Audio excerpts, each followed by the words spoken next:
One thing that I point out to people is, let's say somebody has a lower limb injury and everyone's addressing that, they're looking at that, and that's very important. But let's say they have a boot on or they have to have crutches. The entire body changes. When you have a boot, your hips are now uneven, or you're trying not to put pressure on that.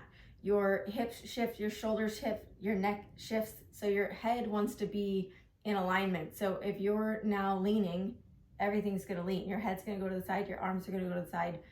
So your whole body's connected, and we can't just address that area. We often get away with it with our first injury or two, and our body is able to adapt. But when we have a chronic injury, or when we have something that happens over time, we have to look at the whole body. I see so many people with lower leg injuries and nobody's paying attention to their posture, to their shoulders, because whether it be compensating for that leg or whether it be pain, whatever it may be, the body changes. They try to adapt their physical position to make it better for that injury to heal. And now we have rounded shoulders. And when we think about that, your entire back chain is now tight.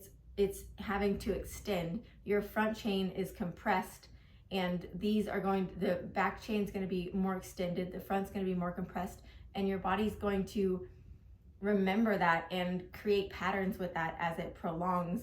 And when that happens, not only are those areas extended and compressed, but the fascia isn't positioned right, the blood flow isn't flowing as well, the organs aren't in the right position, so they can't do their job to clear out the inflammation and to get to the healing.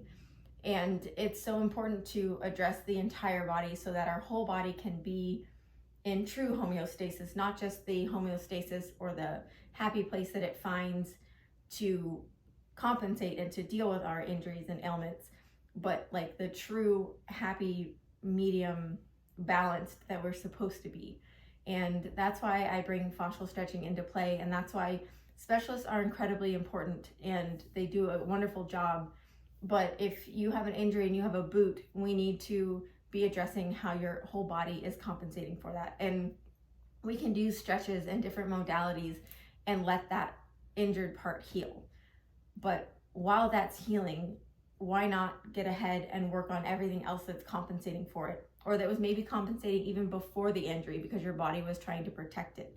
So there's a whole world that goes into it, and it's really important to know when you can work on that area, when you need to work on other areas, and to incorporate that into your sport and your practice and just your well-being in general. So once we get the fascia straightened out and everything, the organs go back into the place where they can proper the best they can. The blood flows more. The pain decreases because a lot of those nerve endings and those sensory receptors are in the fascia. So when it's tight and kinked, that's where we get that discomfort and that glued down feeling, that locked down feeling.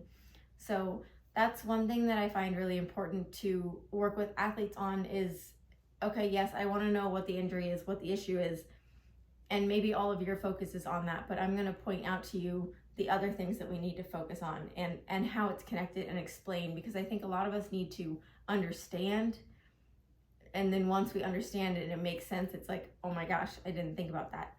So another thing with fascial stretching, and that is that you want to do it slowly. So as an athlete, your entire body and skill and mechanism is based off of your structure right now.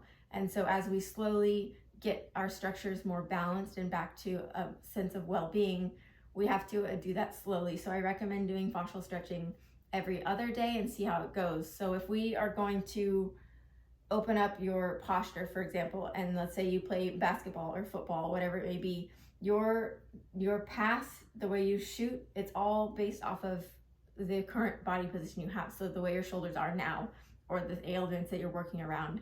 So as we start to open it, we want it to occur slowly so that your skills can adapt and change along with it, so that it's not a big change, because we could attack it really intensely and do our best to get your body back in perfect alignment, but you would then step onto the court and feel like you have a completely different body. So that's why I say, start every other day, and I give other different types of pacing guidelines depending on the person themselves, is so that the body and the mechanisms and skills and talent can adapt with the new changes, just like they did in the beginning. So when when we first started playing, maybe our shoulders were back. And as we started to play more or had injuries or sat down more, whatever we did, our shoulders became hunched over. Well, we can still shoot just as good because that occurred over time and we learned how to work with it. And so now we're just going to go backwards and undo that over time, and your skills and everything will transform along with it. So as an athlete, I know I find myself sometimes being like, let's just go for it. Like, let's just do everything I need to get this problem over with. And we absolutely will, but we just need to do it strategically and paced so that your skill and performance and everything moves along with it and that there isn't this gap or lag. So that's why I think that fascia is very important, and it's important to work with somebody who understands that and to be an athlete who understands that as well. And it's not just, you don't just have the injured area or the strained area or the area that's the strongest. Maybe it's even a strength. It doesn't have to be negative. It could even be a strength. You have the whole body working with it. So that's one of the goals that I want to achieve with my athletes, is to teach them and to explain it to them so that they can learn it now and understand it, and so then that they can take it into their career and use it for as long as they possibly can and have that well-being and know why they're doing it.